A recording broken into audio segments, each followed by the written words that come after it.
Welcome to the Find Your Voice, Change Your Life podcast with psychologist Dr. Doreen Downing. Listen in as Doreen interviews people who felt they didn't have a voice or who suffered extreme speaking anxiety. You'll hear stories about how they struggled to speak up, what they did to find their authentic voice, and the confidence they now feel to speak up and make an impact. If you want to get started right away to find your voice, download Doreen's free 7-step guide to fearless speaking at doreen7steps.com. And now, here is Doreen. Hi, this is Dr. Doreen Downing.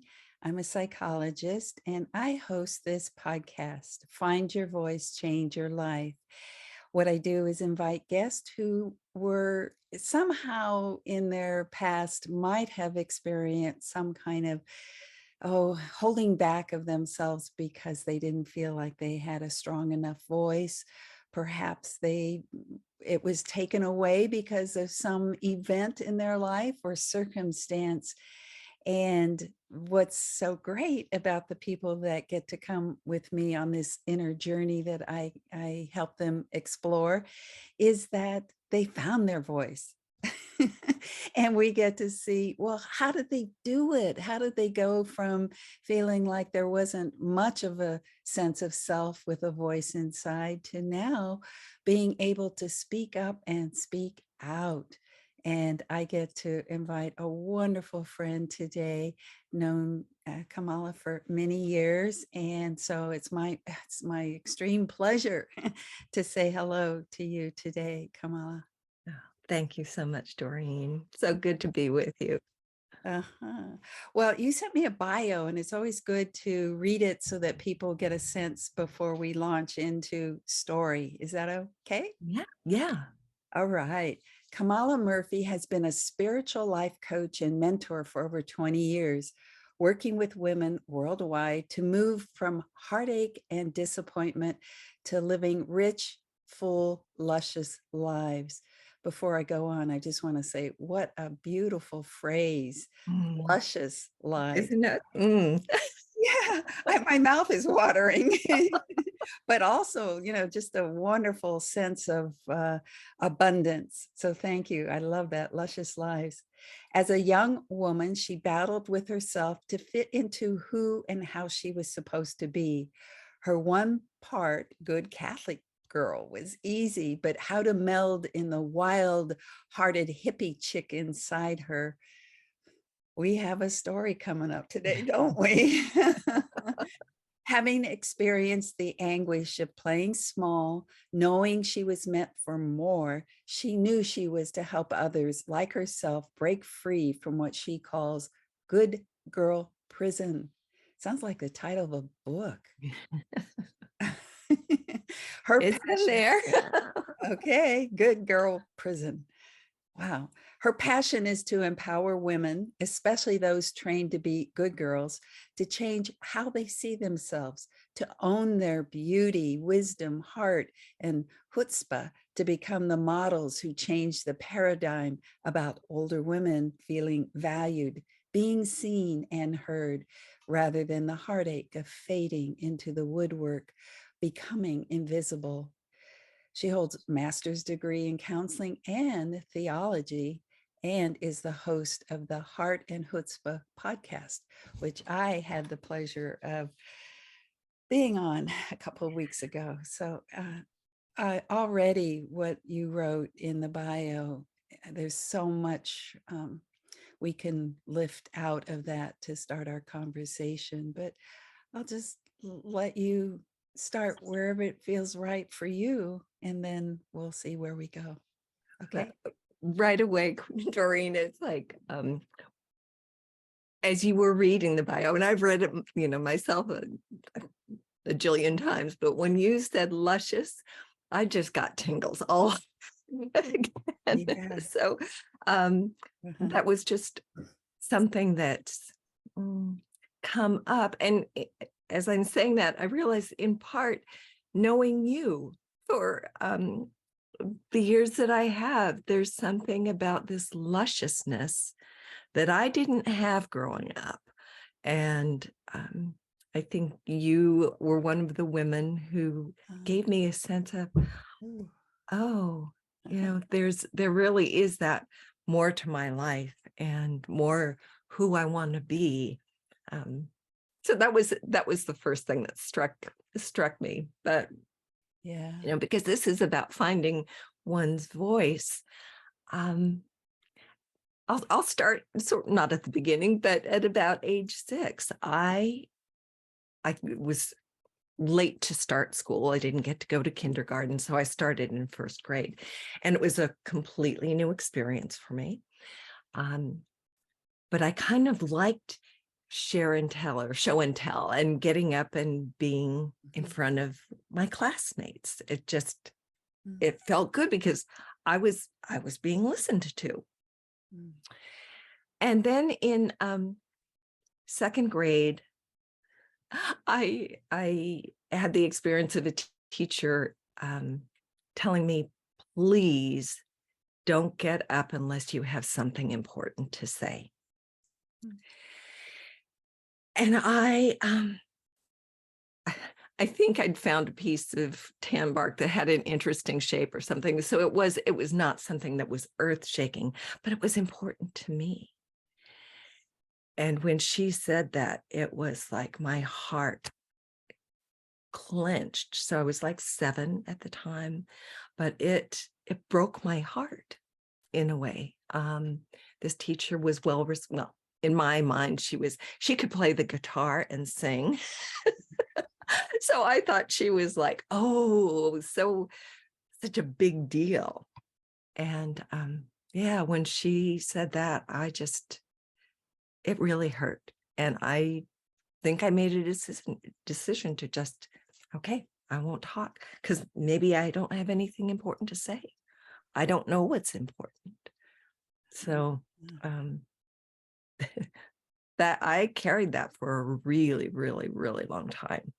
Well, thank you. That moment, I can really see it and I can feel it, that you've got something that's special to you. And I don't think that that's what people see, is that what is special to us has meaning to us. And that has some message, I'm sure, in some way, but what you said earlier about trying to fit into a mold, it feels like that was the beginning of, let's mold you into saying something, and I'm putting air quotes, important.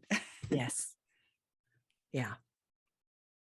And I didn't, it's like, well, what is important? If it's if I think this stone is beautiful, well, maybe no one else will think it's important.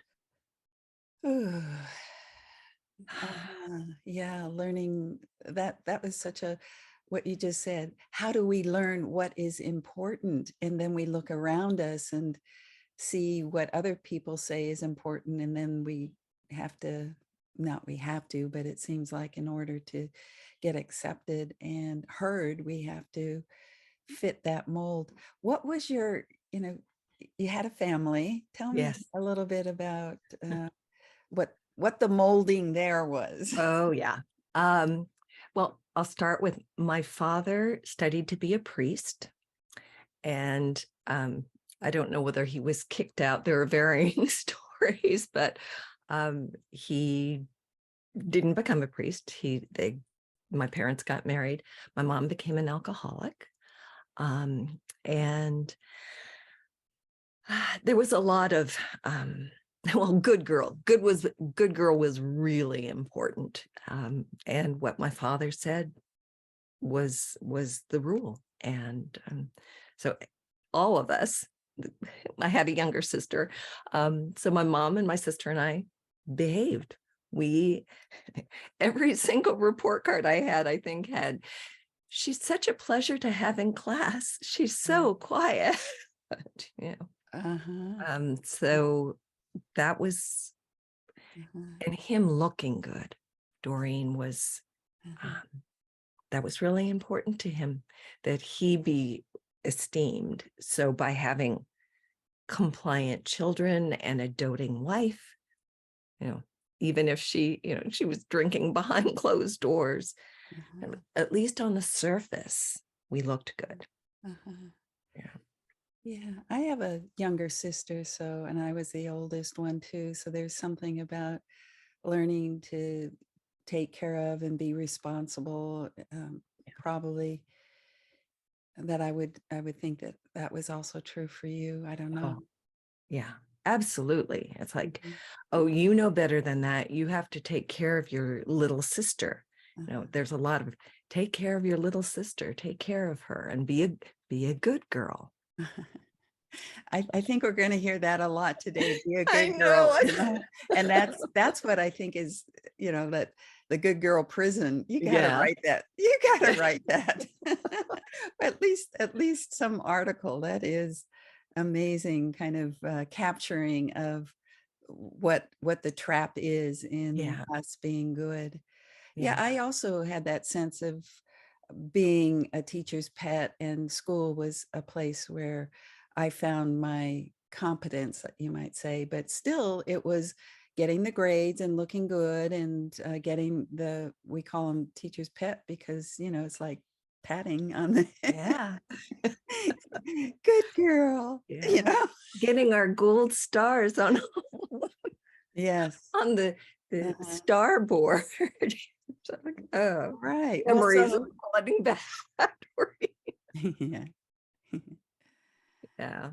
And then so when there's this juxtaposition, I grew up in San Francisco, and it was the heyday of the Haight-Ashbury, and the hippies were coming up, and it's like, oh, so I felt like there was this, you know, a possibility of a freedom that I wasn't going to get to experience in this family.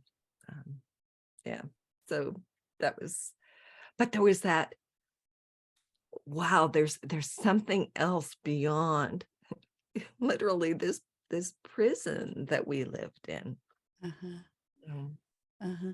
Do you think that I have an image here of the circumstances and the context of Haight-Ashbury in San Francisco during that time period where there was a lot of, living outside of the mold. Do you feel like that you came in, or that we come in with a spirit, a wild spirit, or talk a little bit about that, the inner and the outer? yeah, I actually do. I think that um, there's always been this part of me that, well, even loving to do show and tell prior to that Mhm. experience, wanting to be enthusiastic and joyful and free. I just Ah, had, uh-huh. um, I think I had that experience of just wanting that and then having it shut down. And again, just, as I got older and moved out and did a few, well, I stayed a good girl for a really long time anyway, and I still am. It really is that one part good girl, and there's that sense of freedom. Mhm. That's what I want, and the lusciousness. That Mhm. lusciousness is mm, just a big part of, I think, who the divine made me. It's like you have all these parts, and some are compliant and devout, and some are just like, oh, let me experience life. For somebody who's not watching and they're only listening, Kamala just threw her arms up into the air and just had this wonderful, expansive smile. And I would say it's an image of joy. Yes, yes, yeah, There's a way in which I think that this, when you said wild spirit, and then we kind of said, well, what San Francisco looked like, which was, yeah, on the margins of, or, like sometimes really wild.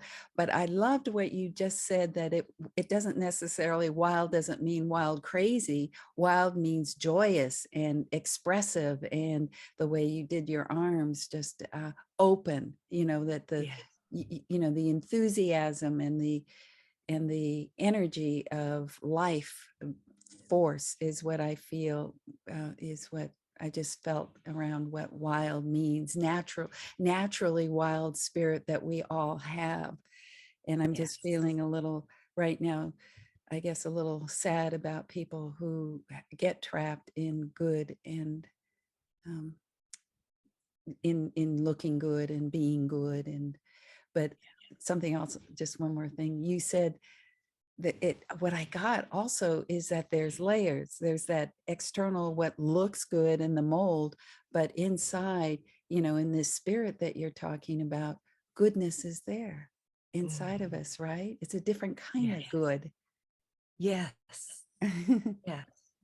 And I'm thinking, I don't know how to express it, but it's definitely, I think maybe the word is holy, but that's not it, but maybe it's indescribable. This sense of, I don't know, rightness, goodness. Darn, I want to find the word. It's like it's not coming. But no, there's a sense of, we could do all sorts of words, but I like they talk about Eskimos having all sorts of words for snow. It feels like we've got to have more words for good. Yeah. The good within, the purity of goodness. And I don't know. Yeah.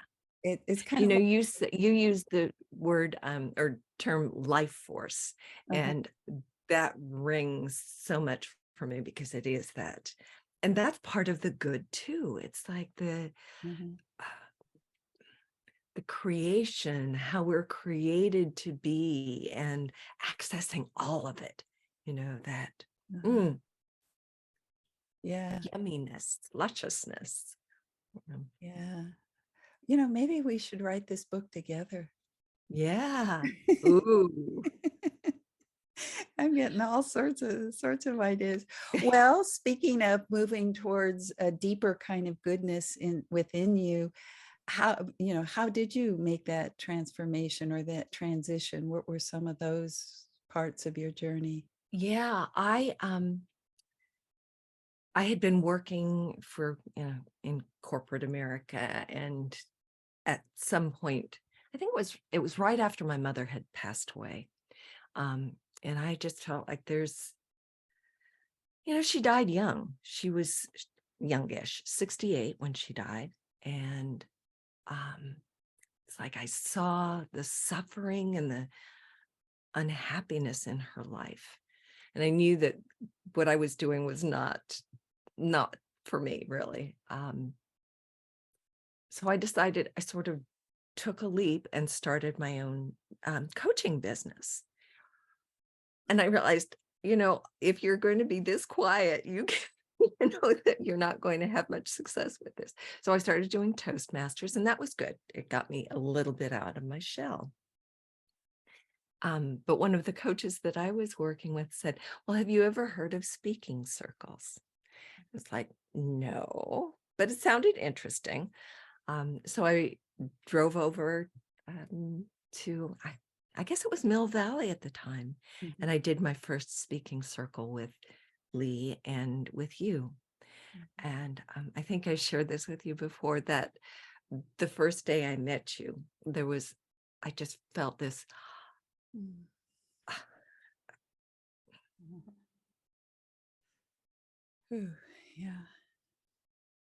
connection. I mean, you were probably wearing a color that made your eyes just like pop, but it was like, this is a woman who gets me. And I think that's what I so long for, is to be gotten, seen and appreciated. And I think you and Lee, but mostly you, really gave me the permission to take a deep breath. And before I spoke, just what's really here. And that set me free, so I credit you, Doreen, and speaking circles, but definitely you were a huge part of that for me. Yeah. Good. And Yeah. then all the work that we've done. I mean, we've done several things, and you've mentored me. And I think it's just like you had mentioned earlier, it's like layers and layers, that each time I'm with you or connect with you, there's an extra veil that gets lifted. Yeah. Ooh, wow. Yeah. So here we're continuing to do it. Yes. Oh, wonderful. Well, the veils, all the veils, many of them, I know my own, moving, dropping them and going into the unknown. And well, so what else is inside of me that's strong and beautiful and vibrant? Yes. Yes, and I feel that in your journey, I've seen that in you, the strength and vibrance of your essence. Mm. And speaking, that's, today we're talking about voice. So could you say a little bit more about the voice that comes from your essence, and whatever, we both know that Yeah. when the invitation is there, you step into it and explore out loud. It isn't just Yeah. a made up script here.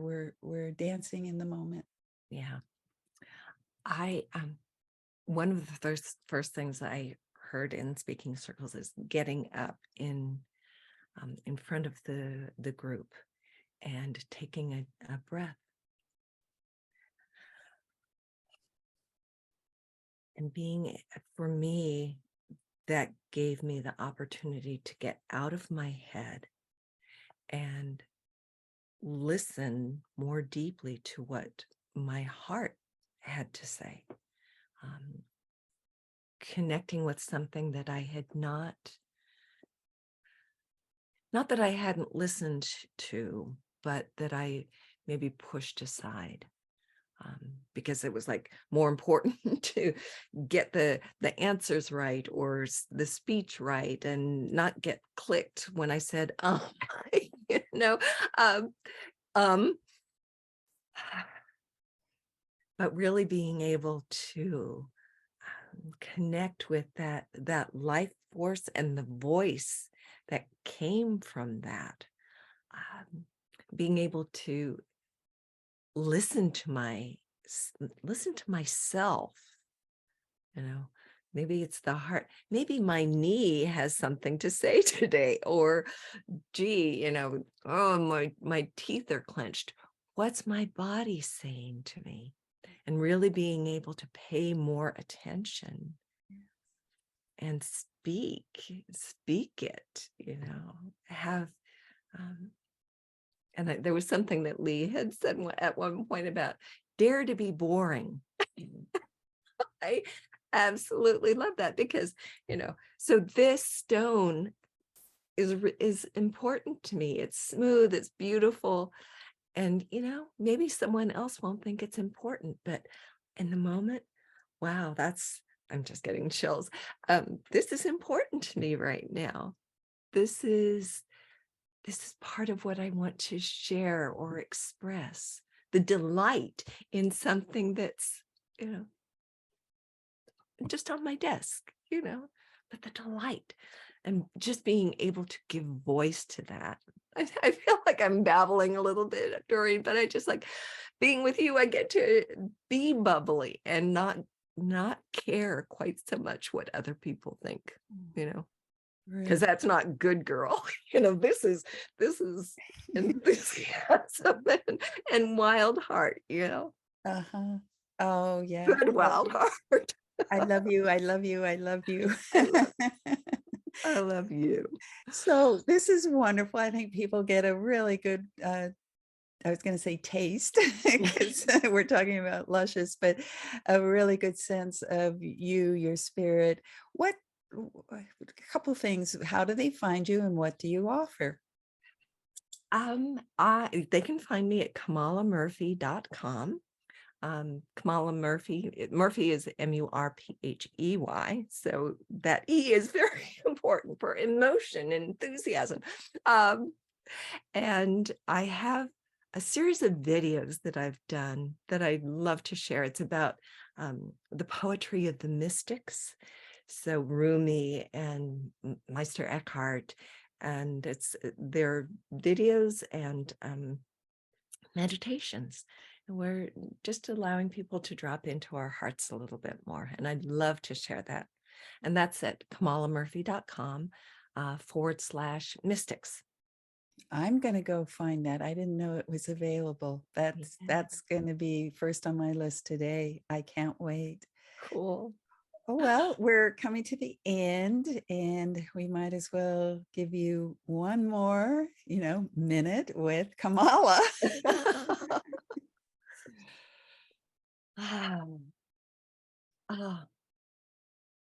Joy.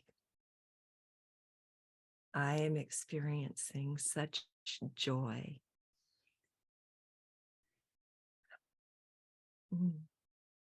And gratitude.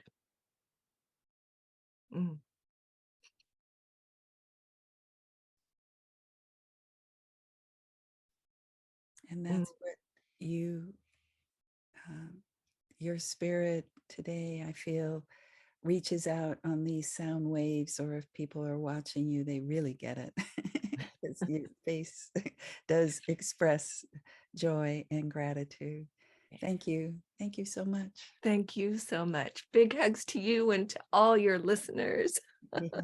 Well, that's sweet. Thank you. Hey, listeners, you just got a big hug. A big hug, and with some sparkles in there.